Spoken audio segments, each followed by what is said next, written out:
오늘이 마지막 노트인데요. Head First Design Pattern이라는 교재를 통해서 이제 디자인 패턴들을 살펴봤는데요. 그 교재에서는 갱오프에서 제안한 23개의 패턴들을 모두 중점적으로 다루진 않았어요. 그래서 그 23개 중에 하나 빼고 나머지를 이제 여기서 이 챕터를 통해서 이제 소개를 해드리려고 합니다. 그래서 살펴보는 게 총 7개의 패턴을 간단하게 살펴보려고 합니다. 자, 첫 번째 패턴은 빌더 패턴입니다. 빌더 패턴은 생성 패턴이고요. 얘는 언제 쓰이냐면은 어떤 객체를 생성해야 되는데 이 객체가 여러 가지 요소들로 구성이 되어 있어요. 그리고 이 여러들의 요소들을 구성하는 어떤 만드는 방법들이 복잡하고 그 순서도 중요할 때 그 구성들을 만들고 그 순서를 제어해주는 그런 별도 팩토리 같은 걸 만들어 가지고 이제 객체를 생성하는 패턴이 빌더 패턴이 되겠습니다. 그래서 여러 개의 요소로 구성되어 있고 이 요소들을 실제 만들 줄 아는 얘네들을 만드는 거예요.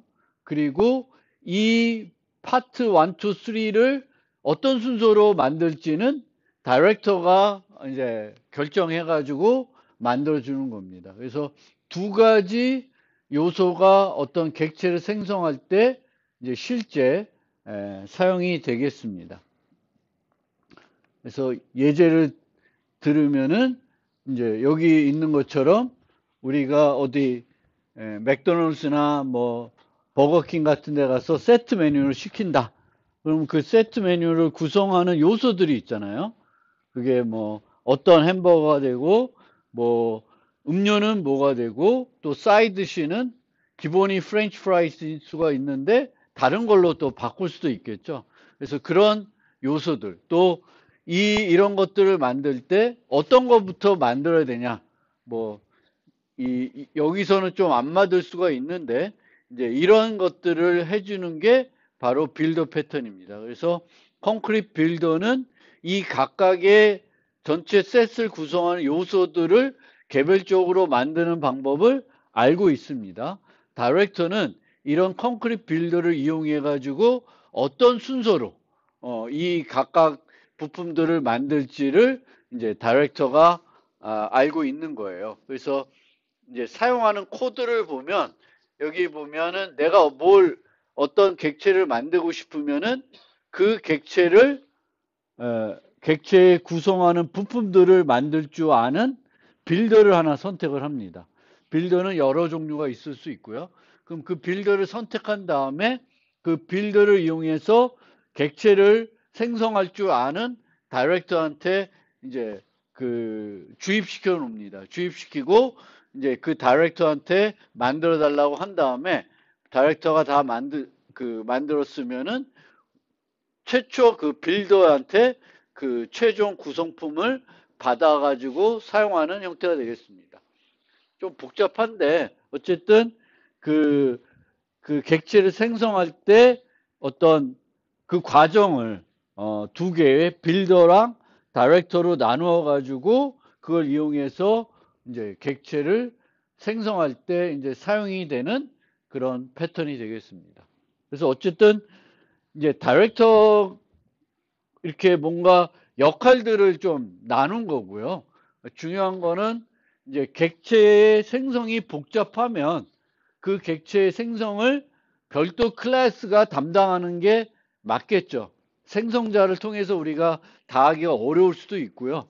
그래서 어떤 또 우리가 SRP 측면에서 보면은 이제 그 객체 생성 부분의 복잡한 것들을 그 객체한테 역할을 주는 것보다는 별도 끄집어내는 게 필요한 거고 이 빌더 패턴은 이렇게 다이렉터와 빌더를 이용해 가지고 이제 객체를 생성하고 있습니다.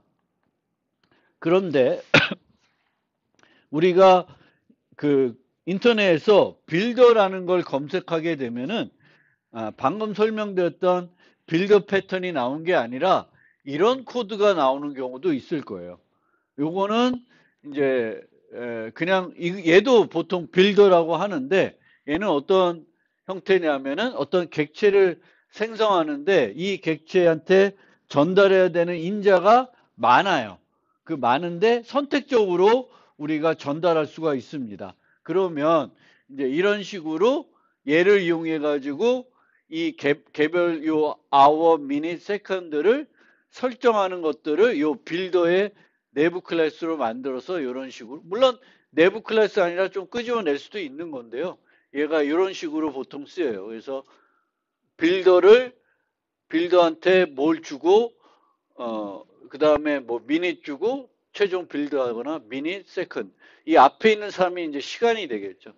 그래서 이제 이런 식으로 이제 선택적으로 연쇄 호출을 통해 가지고 이제 객체를 생성할 때 이런 형태로 우리가 코드를 만들기도 하는데 얘도 빌더라는 이름으로 잘 불려서 이제 빌더 패턴이 얘가 빌더 패턴이구나라고 생각할 수 있는데 그건 아니고요. 조금 다른 겁니다. 그래서 생성자가 받아야 하는 매개 변수가 많지만 선택적으로 사용할 수 있을 때 그거를 조금 더 효과적으로 우리가 코딩하기 위해서 보통은 우리가 이제 다중정의해서 쓰죠. 연쇄 호출하는 형태가 아니라 다중정의하는 형태가 되는데 이런 식으로도 만들어서 쓰기도 합니다. 그래서 얘가 이제 빌더 패턴이고요. 그 다음에 이제 소개해드리는 패턴은 플라이트 웨이트 패턴입니다.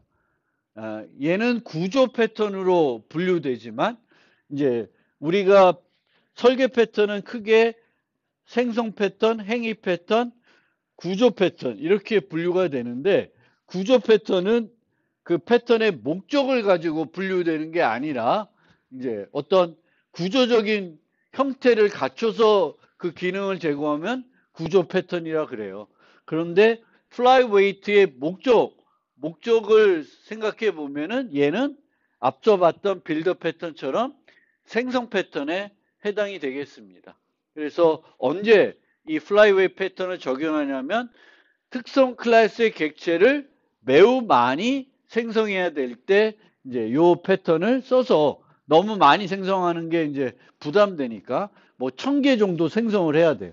그러면 1000개를 일일이 생성하는 거는 비용이 부담되니까 그걸 어떻게든 좀 효율적으로 하려고 하는 겁니다.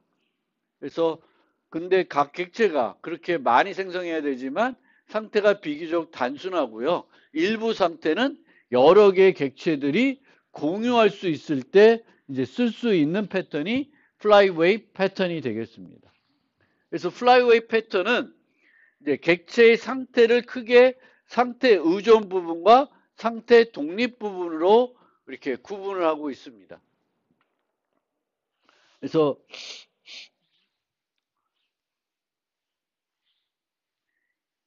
상태 독립 부분은 실제 객체들이 공유할 수 있는 거예요. 그러면 우리가 직관적으로 이런 경우에 어떻게 모델링을 한다고 한번 생각을 해보면 넘어가서 이제 여기에 보면 intrinsic, extrinsic 이렇게 구분하고 있는데 intrinsic이 상태 독립 부분이고요. extrinsic이 상태 의존 부분이에요. 변하지 않는 공유가 가능한 게 intrinsic입니다. 그래서 이제 여러 개를 생성해야 될 때 뭐 첫 번째는 이게 우리가 고려해야 될 방법은 아닌 거고요. 효율적으로 만들 거니까. 그러면 우리가 많이 생각하는 방법은 이 방법일 거예요. 공유할 게 많으니까 공유하는 것들은 공유를 하는 거죠. 그래서 인트린식은 별도 있고 얘네들을 만약 인트린식을 공유하는 애들이 500개 있다. 그럼 얘를 500개 만들고 인트린식 데이터는 하나만 유지해가지고 그 500개가 공유할 수 있게 이제 이런 식으로 생각할 수가 있잖아요. 그게 직관적으로 머리에 떠오를 거고요. 그런데 이 플라이웨이 패턴은 거꾸로 갑니다. 거꾸로. 얘네들은 별도 유지해요. 상태 의존적. 그 객체들이마다 다른 값을 가질 수 있는 애들은 별도 유지하고요. 얘네들만 몇 개 만들어요. 인트린식. 즉 공유해야 되는 객체들 얘네들만 만드는 거예요. 얘네들만 만들고 얘네들을 안 만들어요. 그렇게 하는 방법이 되겠습니다. 그래서 플라이웨이 패턴은 이제 상태를 공유할 수 있는 그 요소들만 유지하는 객체들만 만들고, 익스트린식은 별도 따로 뭐 레지스트리 같은 데다가 유지하거나 아니면 그 필요한 순간에 이제 만들게 됩니다. 조금 더 예제를 통해서 이해를 해보면 1000개의 나무를 우리가 그림을 이제 그려야 되는데 1000개를 화면에다가 각 나무들은 크게 이제 크기가 달라질 수 있어요. X, Y 좌표, 나이 이렇게 되어 있어요. 일반적인 방법은 1000개가 필요하면은 1000개의 객체를 우리가 만들어야 되는데 어떻게 할 수 있냐면 트리 매니저라는 거 하나 만들고요. 이 트리 매니저에서 각 나무의 좌표와 나이를 유지합니다. 유지하고요. 트리 객체는 하나만 유지하고 뭐만 구현하냐면 디스플레이 메소드만 구현하는 거예요. 그리고 이제 트리를 그려야 될 때 요 트리 매니저에서 요 트리를 이용해서 그림을 그리는 거예요. 10개를 만들어 가지고 1000개를 만들어서 그리는 게 아니고. 근데 얘는 조금 플라이웨이트 형태는 아니에요. 그럼 플라이웨이트 형태는 어떤 형태냐면은 이제 1000개의 트리를 만드는데 X좌표, Y좌표가 있고요. 그 다음에 크기가 세 종류밖에 없어요. 대중소. 나무를 1000개 그려야 되지만 나무는 크게 세 가지밖에 없다는 거예요. 그러면 이 경우에는 어떻게 하냐면 1000개의 객체를 원래 만들어야 되는데 안 만들고 여기도 트리 매니저를 만들어요. 트리 매니저를 만드는데 이 매니저에서는 뭘 유지하냐면 좌표들만 유지해요. 크기는 유지하지 않고, 그리고 트리 객체를 3개 만듭니다. 소트리, 중트리, 대트리 3개를 만들고요. 얘의 디스플레이 메소드에서는 X와 Y 값을 받게끔 만드는 거예요. 그러니까 보통 우리가 생각하는 거에 거꾸로가 되겠죠. 우리가 이 객체가 고유하게 이 객체가 가져야 되는 데이터는 이 객체가 갖고 공유할 수 있는 거는 별도 유지해 가지고 공유하게끔 이렇게 하는 건데, 얘네는 조금 완전 거꾸로 생각해서 접근을 하고 있습니다. 이게 플라이웨이 패턴이 되겠습니다. 그래서 이런 식으로 플라이웨이 패턴이 되겠고, 얘가 유지하는 건 intrinsic state, 즉 객체들 간에 공유할 수 있는 그런 것들만 유지하게 되겠고, 뭘 해야 될 때는 이 객체가 실제 유지해야 되는 이 객체만 갖고 있는 데이터를 보내는 거죠. 별도 플라이웨이 팩토리나, 플라이웨이 팩토리가 아니라 다른 데서 이제 유지해가지고 주는 거예요. 좌표 정보라든지 이런 것들을. 그게 이제 플라이웨이 패턴이 되겠습니다. 그래서 어쨌든 여러분들이 이제 한번 말씀드린 것처럼 객체를 매우 많이 생성해야 된다. 이때도 뭔가는 고민을 해야 되겠죠. 많은 객체를 어떻게 좀 효과적으로 생성해서 사용할 건가. 1000개가 필요한데 1000개를 다 생성해서 쓰는 거는 뭔가 효과적이지 않을 것 같아요. 그러면 얘를 뭔가 어떻게 할 수 있는지에 대해서는 여러 가지 방안들을 찾아야 되겠고, 그 중 하나가 이제 플라이웨이 패턴일 수도 있습니다. 그 다음에 브리지 패턴이라는 게 있어요. 브리지 패턴은 이제 그 기능과 구현을 분리해주는 패턴입니다. 그래서 이 기능을 이제 다양하게 구현할 수 있는 경우, 뭐 예제로 많이 드는 게 이제 자료구조 예제를 이제 들 수가 있어요. 스택이 있다. 그러면 배열로 구현할 수도 있고, 뭐 연결구조로도 구현할 수가 있잖아요. 그러면 이쪽이 이제 기능이 되겠고, 이쪽이 이제 구현이 됩니다. 그러면 얘를 여기다가 헤세이로 넣어줘요. 넣어주면 그걸 갖고 이제 만드는 형태가 되겠습니다. 뭐 얘가 이제 뭐 벡터가 될 수도 있고, 뭐 얘가 리스트가 될 수도 있고 그렇게 되는 거죠. 그런데 실제 그러면 라이브러리가 어떻게 돼 있냐를 한번 살펴보면 자바 같은 경우에는 어레이 덱이라는 그 구체적인 자료 구조가 있어요. 그리고 어레이 덱은 내부적으로 어떻게 구현되어 있을까? 덱이라는 자료 구조는 앞에서도 O1이고 뒤에서도 O1이죠. 근데 배열로 만든다. 그럼 어떻게 해야 돼? 순환 배열이 돼야 되겠지. 그럼 순환 배열로 만들어진 건데 이 순환 배열로 만들어진 거를 우리가 덱을 필요할 때도 쓸 수 있고 큐를 사용할 때도 어레이 덱을 쓸 수가 있어요. 그렇죠? 뭐 어차피 큐도 뒤에 넣고 앞에서만 빼는 거니까 쓸 수가 있습니다. 그런데 얘를 큐가 구체적인 클래스가 아니고 덱도 구체적인 클래스가 아니에요. 자바에서. 인터페이스예요. 그래서 어레이 덱은 큐 인터페이스도 구현하고 있고 덱 인터페이스도 구현하고 있는 자료 구조가 되겠습니다. 그러니까 이 방법을 안 쓰는 거죠. 근데 C++는 얘랑 조금 비슷해요. 어떤 면에서 비슷하냐? C++의 Q를 한번 예제로 들어보면 뭐 대부분의 자료 구조가 C++는 그렇게 돼 있지만 컨테이너를 주입할 수가 있어요. 그러면 이런 식으로 원래 stdq의 기본적인 컨테이너는 std 덱입니다. std 덱. 그리고 C++의 std 덱은 되게 특이한 형태로 동적 배열 기법을 쓰고 있는 애예요. 근데 stdq를 우리가 쓸 때 std 리스트를 여기다 쓸 수 있어요. 컨테이너로. 근데 만약에 여러분들이 stdq 해가지고 std 벡터를 쓸 수도 있거든요. 근데 벡터를 쓰면 어떻게 될까? q를 쓰는데 컨테이너로 std 벡터를 써. 그럼 망하는 거예요. 왜? std 벡터는 앞뒤로 이게 편리한 애가 아니에요. 앞뒤로 푸시백이 구현이 되어 있지만 푸시 프런트는 파 프런트를 하겠죠. 푸시백하고 Q를 하니까. 그럼 파 프런트를 하면은 이거는 무지 비효율적인 거예요. 그럼 그거를 컨테이너 쓴다는 거는 바보 같은 거겠죠. 근데 어쨌든 이런 식으로 이제 주입 형태로 리스트로 할 수도 있고 이렇게 돼요.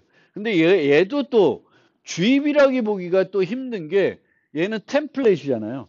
그러면 여기다 써놓으면은 요 리스트에 대한 코드가 새로 만들어지는 거고 여기다가 이제 안 쓰면 stdq로 만들어 버리는 거니까 조금은 또 이게 저런 형태라기 보기는 힘들죠. 근데 하여튼 이제 얘를 우리가 이해될 때는 어떤 임플리멘테이션이 어떤 우리가 제공해야 되는 기능이 있는데 그 기능을 다양한 방법으로 제공할 수가 있어요. 큐를 다양하게 제공할 수 있는 거고 스택도 다양하게 제공할 수가 있잖아요. 그런 것들을 이 기능과 구현을 분리해서 내가 이렇게 필요한 거를 껴서 쓸 수 있게 내가 원하는 구현으로 그 기능을 쓸 수 있게 해주는 게 브리지 패턴이 되겠습니다. 그래서 그게 브리지 패턴이고 뭐 예제를 그런 자료 구조 예제가 아니라 다른 걸 드리면은 뭐 이런 식으로 어떤 책, 음악 앨범, 영화, 보고서 이런 것들이 있는데 얘를 자세히 보여주거나 짧게 보여주고 싶다. 그러면 이제 뭐 이런 식으로 뭐 어댑터 패턴을 써서 이렇게 만들 수도 있는데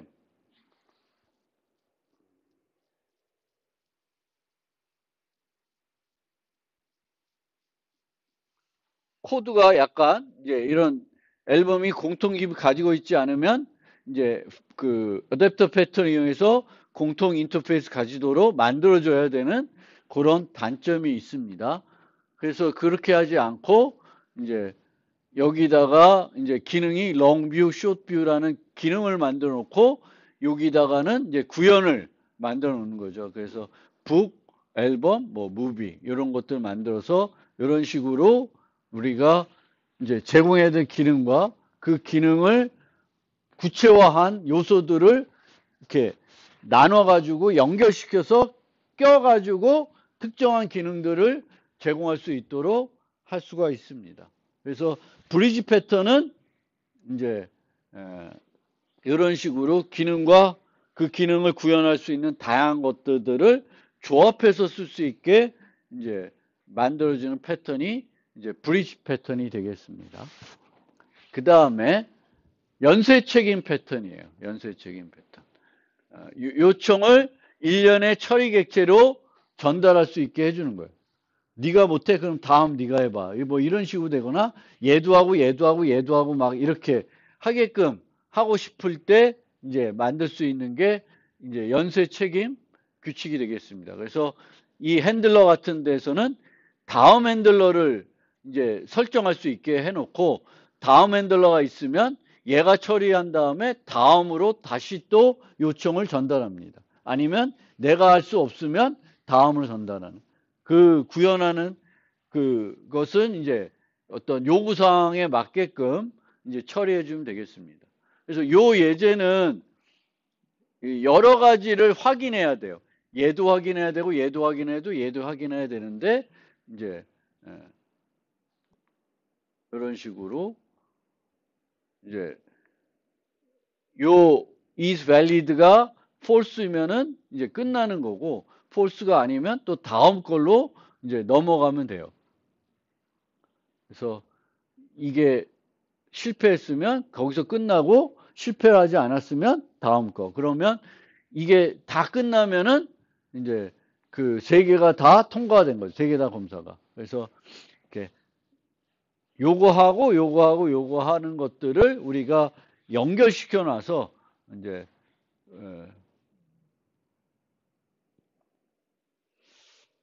물론 이렇게 하지 않고 목록을 유지해 가지고도 충분히 비슷한 거를 구현할 수도 있는데 이제 이렇게 이제 그 체인 형태로 해 가지고 문제를 처리하게끔 이제 이 요소들 중에 누군가가 처리하면 거기서 끝나게끔 할 수도 있고요. 이제 이 체인 오브 리스폰시빌리티 패턴은 우리가 어떤 요구사항에서 이런 게 필요하냐에 따라서 이제 다양하게 쓸 수 있는데 보통은 또 우리가 이런 패턴을 모르면은 물론 이 패턴이 뭔가 뭔가 좋은 점이 있다기보다는 조금은 간결하게 만들 수는 있는데 이제 많은 경우에는 그냥 이렇게 안 만들고 목록을 만들겠죠. 뭐 요즘은 이제 그 함수형 프로그래밍을 많이 하니까 SD 벡터 같은데 람다를 여러 개 유지해 가지고 이제 처음부터 하는 거죠. 검사를 해 가지고 얘가 추르면 두 번째 거 하고 두 번째 거 추르면 또 세 번째 거 하고 이런 식으로 많이 할 것 같아요. 이 패턴을. 그래서 또 이런 패턴도 있다라는 거를 알아두시면 되겠고요. 그 다음 패턴은 별로 특별히 설명할 건 없고요. 어떤 여러 요소들이 이제 서로 직접적으로 통신을 해야 되면은 복잡해질 수가 있어요. 그래서 이제 요 객체와 요 객체가 서로 상호작용할 때 직접 하지 않고 중간에 그거를 그 통신을 담당해주는 미디에이터를 주는 거예요. 미디에이터를 줘서 이제 이제 직접적으로 통신을 안 하게. 그러니까 예를 들면 이제 항공에서도 직접적으로 서로 소통해 가지고 내가 먼저 내릴게 이러지는 않잖아요. 얘가 이제 중앙에서 이제 요번에 너가 먼저 착륙해라 이렇게 다 지시를 하겠죠. 그렇게 하는 것이 바로 미디에이터입니다. 그래서 미디에이터는 이제 얘네들이 이 클라이언트들이 직접적으로 서로 소통해 가지고 뭔가 결론을 내는 게 아니라 이제 항상 소통은 얘를 통해서. 그래서 얘가 어떤 역할을 해줄 수도 있고 얘가 단순하게 이제 그 의존 관계를 그 개선해주는 역할로만 할 수도 있습니다. 그래서 미디에이터 패턴이 있고요. 그 다음에 메멘토 패턴이라는 게 있습니다. 메멘토라는 영화도 있었죠. 뭐 그냥 금방금방 기억을 잊는 그런 영화가 있는데 혹시 본지 모르겠네. 그래서 이 메멘토는 객체의 전체 상태는 꼭 아니어도 되겠지만 객체의 상태를 뭔가 기억했다가 필요하면 그 상태로 되돌려주는 것이 필요할 때 사용하는 패턴이 메멘토 패턴이 되겠습니다. 그래서 여기에도 두 가지 요소가 들어가는데 메멘토라는 요소가 들어가요. 이 메멘토는 이제 객체의 상태를 기억하는 애고요. 이 메멘토들을 관리하는 애가 케어테이커예요. 그래서 케어테이커를 통해서 메멘토를 만들어서 저장하고 필요할 때 메멘토를 얻어와서 내 상태를 예전에 그 메멘토가 유지하고 있는 상태로 되돌리는 그런 방법이 되겠고요. 이런 거를 할 때 이제 이 객체지향에서는 중요하게 여기는 게 케어테이커가 메멘토를 유지하더라도 케어테이커는 이 상태들을 볼 수 없어야 된다. 그러니까 이 상태는 얘의 소유고 이 상태는 이제 얘만 알아야 되는 거라는 거죠. 근데 이 메멘토를 하기 위해서 얘가 알면 안 된다는 거예요. 그래서 그런 거를 이제 세팅 여러 가지 그 언어가 제공하는 접근 제어 기능을 활용해야 되겠죠. 그래서 그게 조금 더 이슈예요. C++나 자바 같은데. 물론 파이썬은 그런 게 없겠지만 C++, 자바는 뭐 이제 그 접근 제어를 이용해 가지고 얘가 메멘토들을 유지하더라도 이제 그 메멘토가 유지하는 정보에는 접근을 못하고 수정도 못하게 할 수 있게 만드는 게 이제 메멘토 패턴의 입장이 되겠습니다. 어찌됐건 만약에 객체가 예전 상태로 복원해주는 기능이 필요하다. 그럼 그 복원해주는 기능을 얘 자체에다가 구현하는 건 또 적절하지 않겠죠. 그래서 항상 우리가 SRP라는 생각으로 어떤 기능이 필요할 때 그 기능을 이제 요 클래스에 넣는 게 아니라 빼가지고 뭔가 처리하는 형태가 되겠습니다.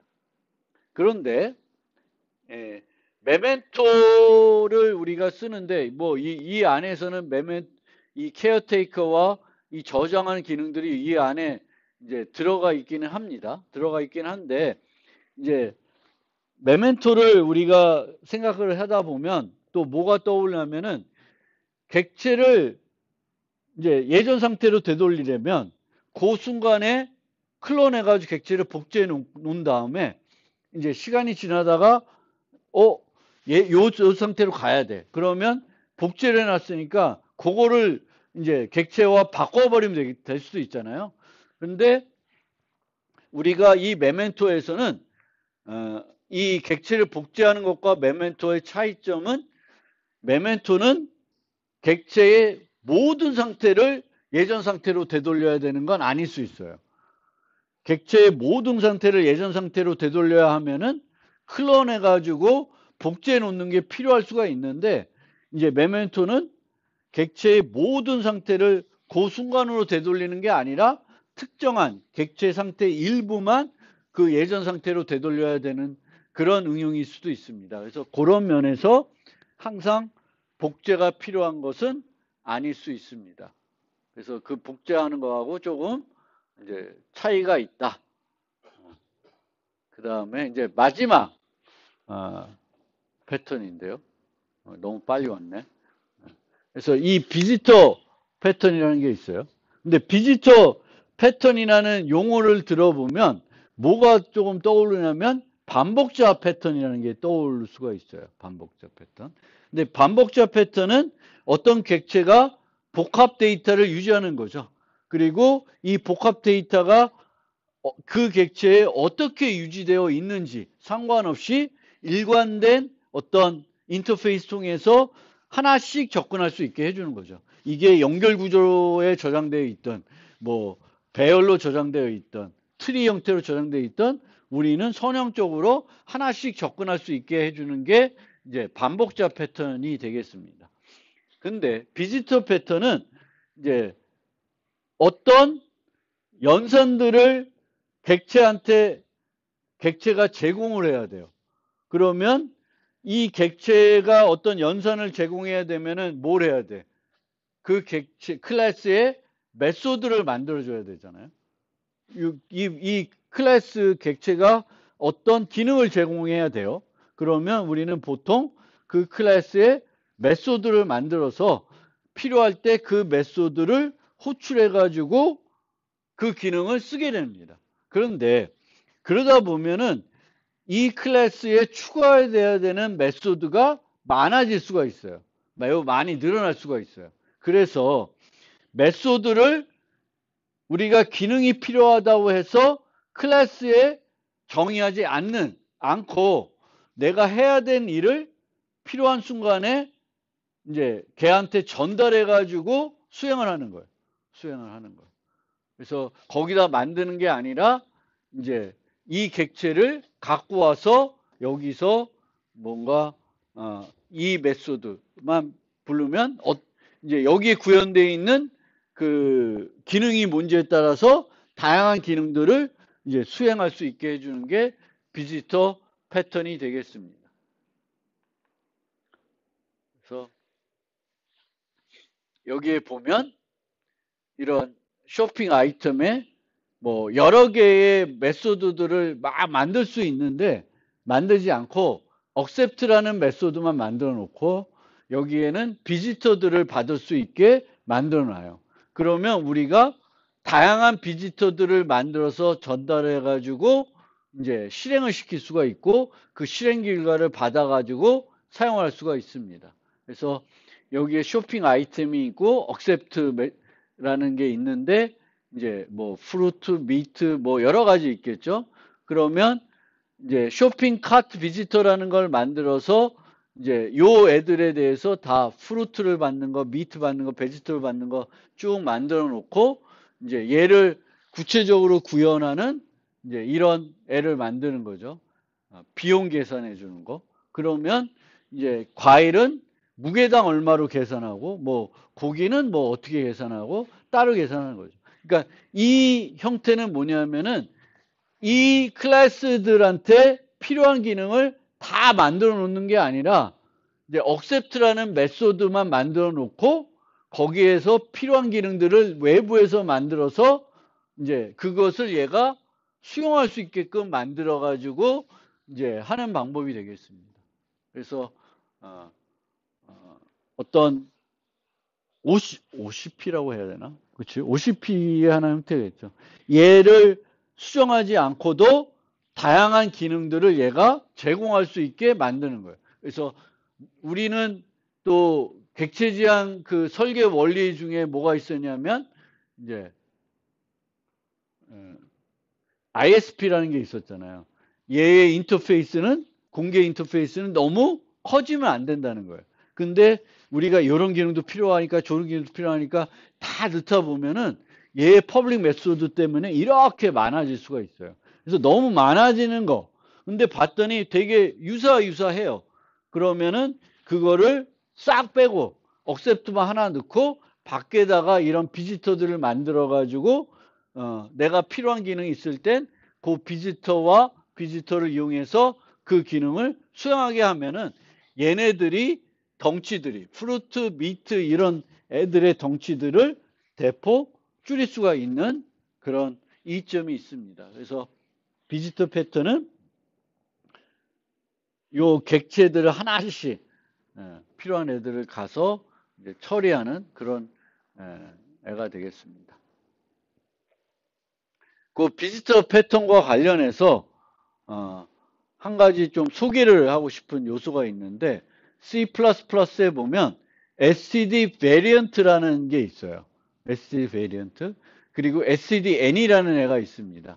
그래서 다양한 타입의 단일 데이터를 유지할 수 있는 범용 클래스입니다. 그러니까 한 타입의 데이터만 유지할 수 있는 게 아니라 여러 종류의 타입의 데이터를 유지할 수 있게 해주는 게 std variant예요. 근데 std variant는 유지할 수 있는 것을 제한할 수가 있고요. std-any는 아무거나 다 유지할 수가 있어요. 그래서 그렇게 이제 이렇게 하는 건데 얘네들을 언제 활용할 수 있냐면 다형성을 활용하고 싶으면 어떻게 해야 되냐면 일반적으로 상속관계로 모델링하고 필요한 메소드를 가상함수로 정의하고 상위 타입의 참조나 포인터 변수를 이용해서 사용해야 이제 다양성을 이용할 수가 있습니다. 그런데 상속과거에 묶여 있지도 않고 않은 타입의 객체를 다양성을 이용해서 이제 처리하고 싶을 수가 있습니다. 상속으로 안 묶였어. EJ가 좀 성립하지도 않고 묶기가 논리적으로 별로예요. 근데 코드의 어떤 편리를 위해서 좀 묶어서 처리하고 싶은 거예요.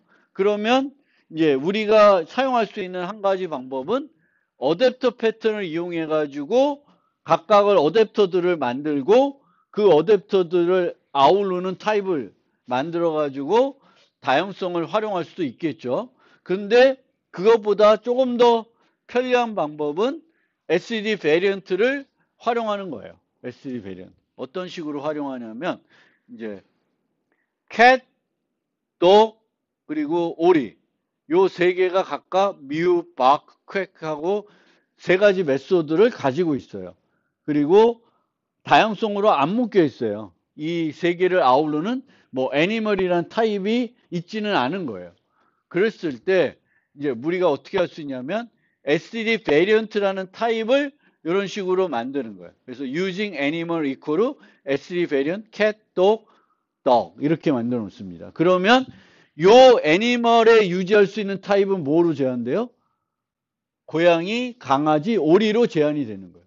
그 다음에 이제 다양성을 활용하고 싶은 메소드를 이런 식으로 이제 함수를 정의하는 거예요. 함수 호출을. 근데 애니멀 사운드의 함수 호출 정의하는데 고양이를 받는 거, 강아지를 받는 거, 오리를 받는 거를 만들어 놓습니다. 그래서 고양이를 받으면 고양이의 미우 메소드를 부르고 강아지를 받으면 바크 메소드를 부르고 오리를 받으면 꽥 메소드를 이제 부르게끔 만들어 놓아요.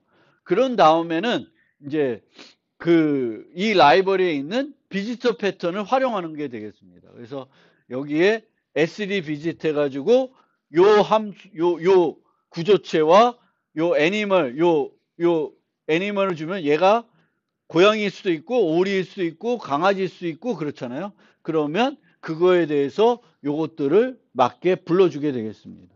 그래서 이 SED 베리언트는 이제 어때 생각을 해보냐면은 내가 뭔가 만들어 놨는데 다양성으로 내가 사전에 안 묶어 놨어. 근데 하다 보니까 요 애들을 이제 다양성으로 묶어 가지고 뭔가 한 코드에서 다양한 애들을 처리하고 싶어요. 그러면 여러분들이 활용할 수 있는 C++ 라이브러리가 뭐냐? 이 SED 베리언트이고 실제 이 SED 베리언트에서 이용하는 객체 제한 설계 패턴이 비지터 패턴이 되겠습니다. 그래서 그거를 이해하시면 또 필요할 때 효율적으로 활용할지 C++ 같은 경우에는 활용을 하실 수가 있을 것 같아서 이제 소개를 해드린 거가 되겠습니다.